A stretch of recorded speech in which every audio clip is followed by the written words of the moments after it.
The television and radio stations of the United States and their affiliated stations are proud to provide facilities for a discussion of issues in the current political campaign by the two major candidates for the presidency. The first televised presidential debate between Kennedy and Nixon marked a turning point in American history as it established a new tradition that furthered the television as a political medium, was utilized by candidates as a means to elevate their political favorability, and introduced a heightened concern for imagery in modern politics.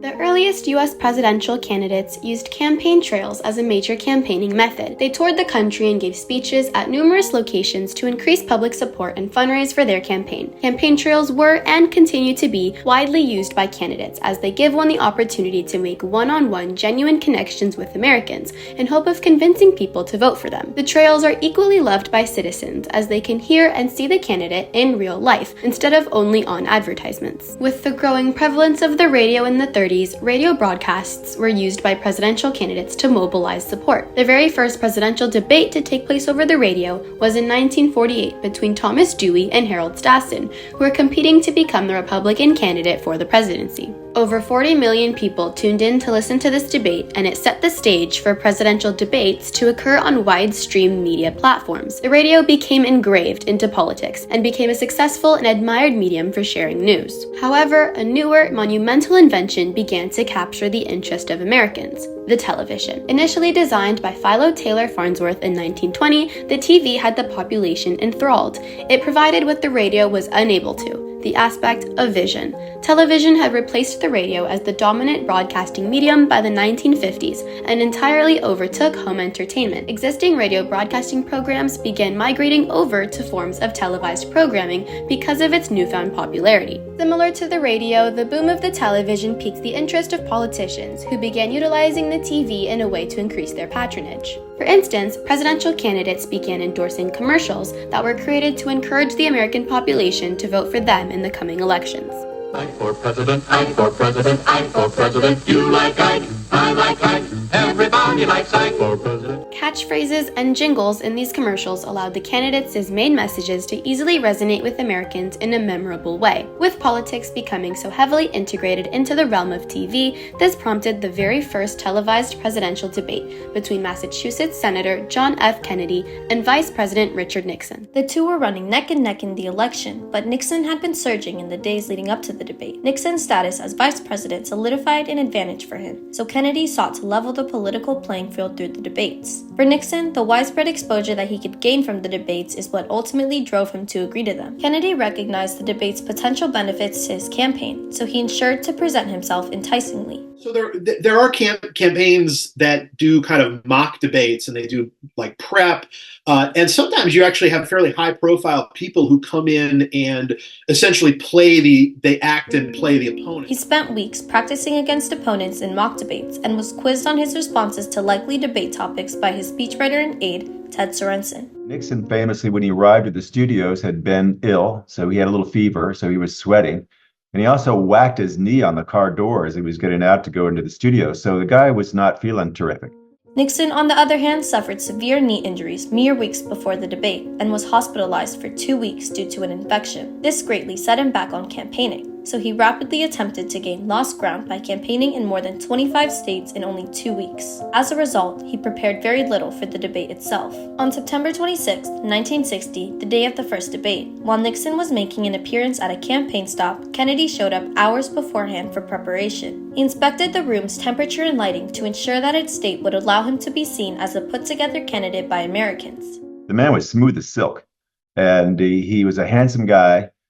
He actually, unbeknownst to Nixon, he actually put on some makeup for television. He spoke to producers about the different camera angles that would be used, and went to the extent of hiring his own makeup team. Unlike Kennedy, Nixon refused to wear any stage makeup for the debate, despite him appearing worn out and ill due to his injuries.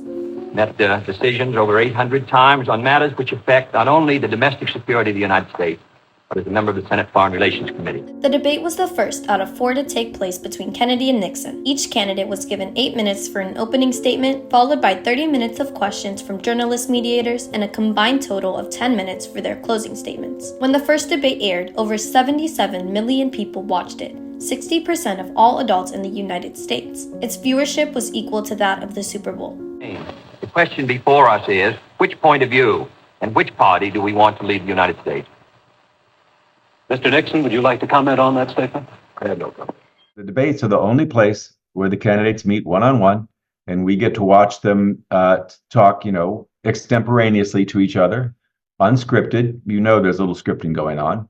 But nonetheless, it's an important moment symbolically as well as practically in terms of watching these people who want to be president talk to each other. Due to his injuries, Nixon lacked the poise Kennedy had throughout the debate and looked uncomfortable and nervous to those watching. On the other hand, Kennedy came off as extremely confident and prepared. Because of this, following the debate, governors began to endorse him and more Americans gave him their vote. The differences in the candidates' appearances in the first debate caused a great discrepancy in votes between those that heard it on the radio and those who watched it on TV. People who listened on radio thought Nixon did better, and people who watched on TV thought Kennedy did better. Due to his firm and knowledgeable statements, radio listeners had perceived Nixon as the winner of the debate, while viewers of the debate on TV thought Kennedy won because of his better appearance. Remember, Kennedy was a virtual unknown. He was the junior senator from Massachusetts.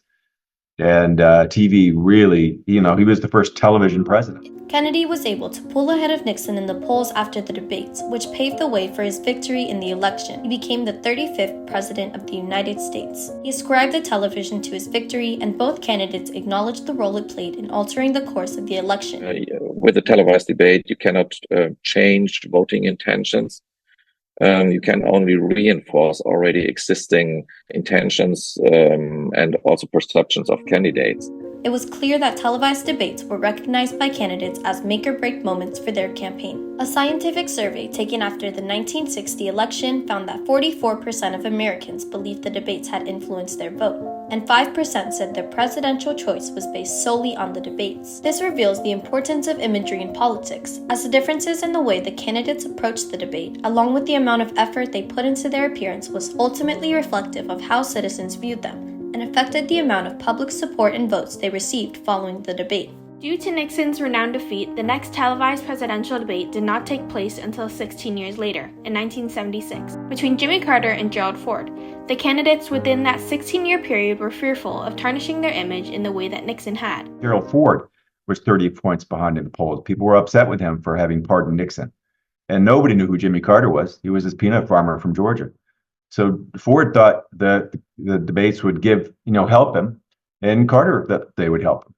And both of them thought very much that they were effective. Similar to Kennedy, Carter and Ford had even hired debate coaches to ensure their prosperity. Many other roles also emerged after the first televised presidential debate, including media consultants, image makers, and more, which all worked towards portraying positive public appearances among candidates. In 1987, the Commission on Presidential Debates, or the CPD, was founded to certify that televised debates between the leading presidential candidates became a permanent part of the electoral process. The CPD has sponsored and produced every election debate and continues to do so, along with implementing research and educational activities regarding the debate's significance. The idea of gaining support through debating is highly applicable now and can be seen in the 2023 Republican presidential debates. The purpose of them, like the 1960 debates, was to expose the candidates to Americans and leave them with a greater understanding of the country's next possible leader. Now, in the digital age, candidates often utilize social media for the benefit of their image by humanizing themselves, in an attempt to integrate into the rest of the population and receive positive impressions. However, current politicians often emphasize the use of negative campaigning, when one attacks the negative aspects of their opposing candidate to tarnish their image. This exhibits how goals have massively shifted among politicians as they favor the image over the sole discussion of policy. I have as much experience in the Congress as Jack Kennedy did when he sought the presidency. I served with Jack Kennedy. I knew Jack Kennedy. Jack Kennedy was a friend of mine. Senator, you're no Jack Kennedy. Wait a minute, you get the final word, Mr. Well, it's hard to get any word in with this clown. Excuse me, this Hey, let me person. just say to you. No. The concept of negative campaigning demonstrates the importance of appearances in politics, which was elevated by the 1960 debate.